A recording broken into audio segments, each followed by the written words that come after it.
Akhil story നോക്ക എടാ കണ്ട് ഇത് ഊക്കലിന്റെ അങ്ങേയറ്റാണ് എനിക്ക് കിട്ടാൻ പോകുന്നു. 2 ദിവസം ഞാനിരിക്കും എയറില്.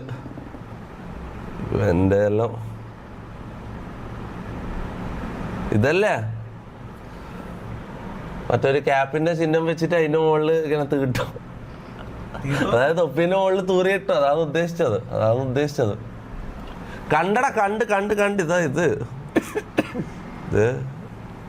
അതായത് തൊപ്പിന്റെ മുകളിൽ ഇങ്ങനെ ചളിയോ തീട്ടോ ഇതെന്താ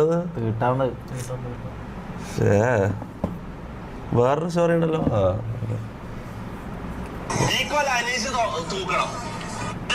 അനീഷ് ജയിക്കണം എന്നുള്ള എന്റെ വാശിയാണ്.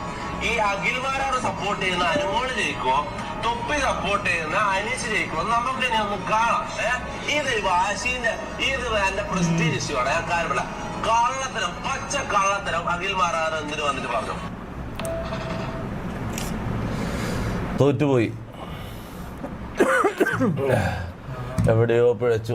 എനിക്ക് തോന്നുന്നു കുറച്ച് ദിവസം മുന്നേ തുടങ്ങണമായിരുന്നു. ഞാൻ ഈ ലാസ്റ്റ് ഒരു ദിവസം വന്നിട്ട് അനീഷിനെ ജയിപ്പിക്കാൻ പറഞ്ഞിട്ടാണ്. നമ്മൾ കുറച്ച് ദിവസം മുന്നേ ഇതിന്റെ ക്യാമ്പയിനെല്ലാം തുടങ്ങണമായിരുന്നു അല്ലേ. ശരിക്കും പ്രോപ്പർ PR പോലെ ചെയ്യണമായിരുന്നു. നമ്മൾ അങ്ങനെയാണ് ജയിക്കുന്നത്.